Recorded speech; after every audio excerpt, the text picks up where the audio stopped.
So in today's video, I'm going to be reviewing the Alpecin Caffeine Shampoo. The version that I'm reviewing in this video is the Alpecin C1, which is for reducing hair loss. So if this is something that interests you, being used on my perimenopausal hair, then please just keep watching. Welcome back to Self-Care Karen. It is so lovely to have you here. Here on YouTube, I do lots and lots of beauty product reviews. I also have products and services off YouTube, and you can find information about my website where I sell these in the video description. You can also find a link to subscribe to my mailing list. If you do join my mailing list, not only do you get a welcome gift of 3 downloads, but on top of that, you get exclusive discounts to the products and services that I sell online. I don't bombard you with emails, and it's a fantastic way to get, messaging. I only send 2 emails each month. Okay, so today's video is going to be about the Alpecin Caffeine Shampoo, okay, this one, which I've been trying for some time. This video is not sponsored, so all of the views that I express here have not been kind of swayed in any way. They are my unbiased opinion from using the shampoo.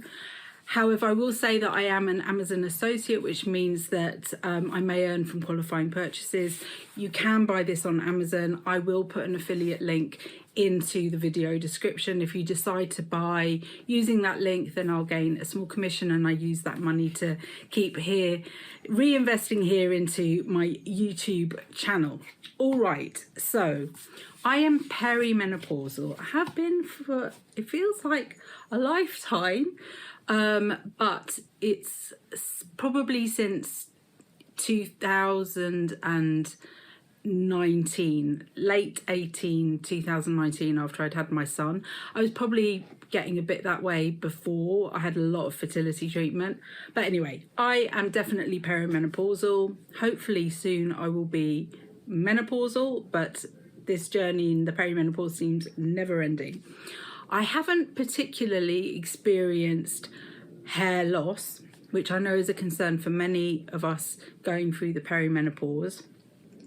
I have experienced a lot of other symptoms to do with the perimenopause, but yeah, hair loss is not one of them. However, I have been on a bit of a hair care journey, and if you're no stranger to my channel, you'll know about this, and if you're no stranger, thank you so much for joining me for this journey, but you can always start today if you're not.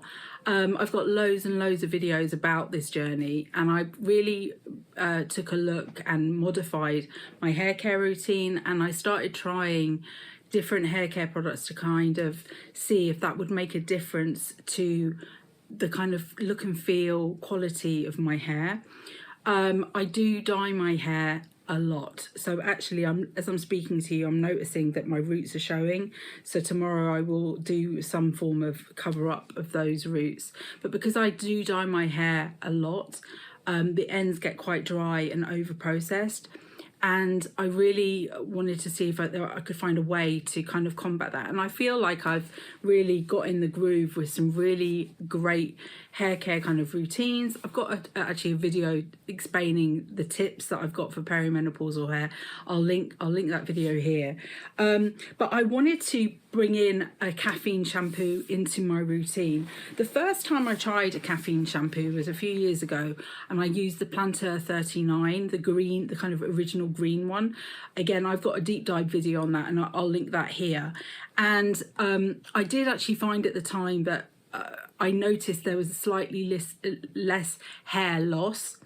Since then though, I've not really used any other caffeine shampoos, but I've learned a lot more about hair and the kind of recommendations that people are making in terms of perimenopausal women, but also, and their hair, but also just generally about kind of having better hair in better condition. And it seems that having a caffeine shampoo in your hair care routine, not necessarily washing every time you wash your hair with one, but having it somewhere in that routine, so maybe every second or third wash you're using a caffeine shampoo can be really, really helpful. Okay, so that's the spirit in which I've tried the Alpecin.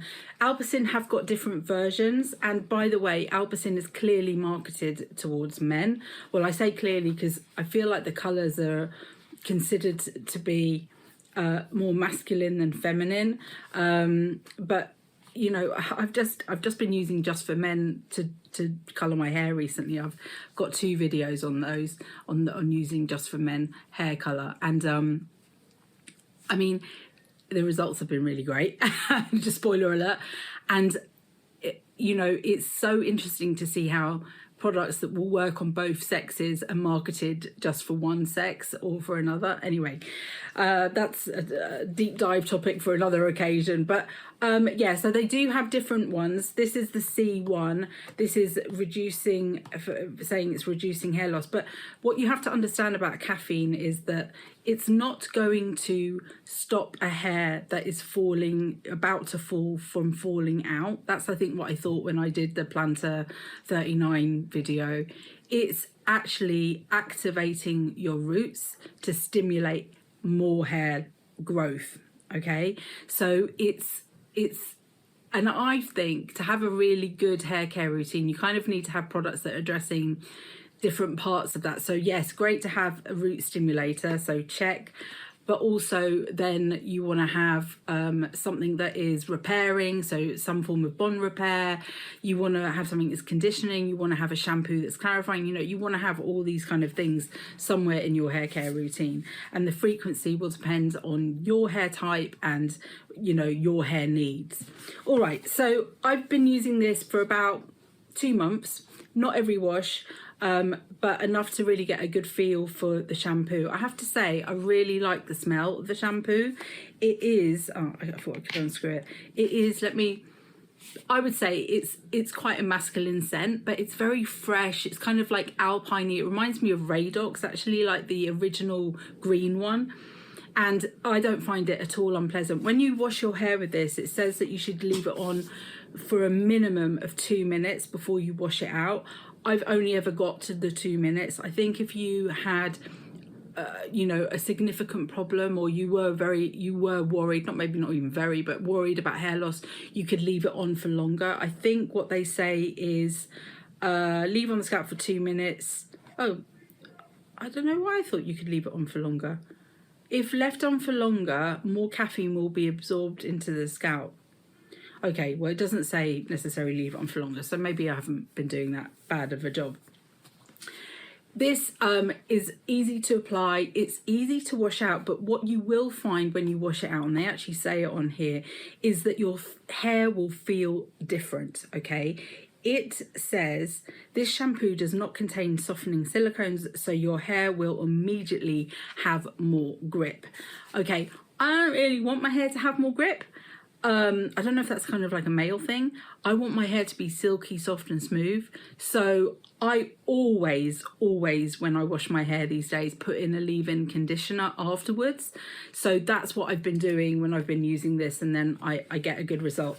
So of late as well, I've been using the Alpecin more as like the clarifying first step shampoo, and then I've been following it with another shampoo. Okay, now this is kind of a new thing that I'm trying out, and I'm not saying that I'm necessarily an advocate for double shampooing. It does feel a little bit wasteful in terms of product, and I'm trying to get a balance here with my kind of want to be environmentally friendly as much as possible, with, you know, really looking after my hair. It's kind of a bit of a difficult fine line at times to follow, but I find using it, you know, every wash or every other wash or every 3 washes, and then following on with a leave-in conditioner leaves a really nice finish. But it's true, your hair does feel a bit strange when you're rinsing out the shampoo. I haven't really noticed that my hair is any kind of thicker, but again, I am very pleased with how my hair is looking at the moment. So I don't know if that, you know, I don't know if that's linked or not. Let me just tell you, so when I last used this, I washed my hair yesterday. So I washed with the Alpecin shampoo, then I followed it with the L'Oreal Elvive Extraordinary Oil Cocoa, which I'm currently reviewing, and then I followed it with another product that I'm in the process of reviewing, this ODX Bond Protein Repair Leave-In Conditioning Mist. Okay, oh my god, this stuff is amazing. But I will be doing a deep dive video into this once I've given the rest of the range that I've got to try out a better go, because I've been sort of dabbling with different shampoos. So yeah, I think this is actually for me more pleasant to use than the Plantaire 39 was. It has been a while though, so maybe my memory cells are not that great, but I think if you wanted to go for a caffeine shampoo, you wanted to try one out, then definitely consider this. What I will say with all of these products, price check. Okay, so not only price check if Amazon is the cheapest place, for example, but also when you're going to purchase, see at that moment in time, is Alpecin cheaper, or is Plantaire 39 cheaper, or any of the other caffeine shampoos? Because basically I think they probably operate in very similar way. But as I said, I think this kind of slightly edges it in terms of the smell for me, and how I've kind of got on using it in regards to the Plantaire 39. All right, so do let me know in the comments if you've tried this, or if you've got a better recommendation for a caffeine shampoo or any other hair care product or any other beauty product. You know that I'm addicted. Let me know. I love taking your comments as inspiration for future videos. And thank you so much for watching. If you enjoyed today's video, please consider hitting the like button, subscribing to my channel if you haven't done so already, and do remember, you are in perfect time. See you soon.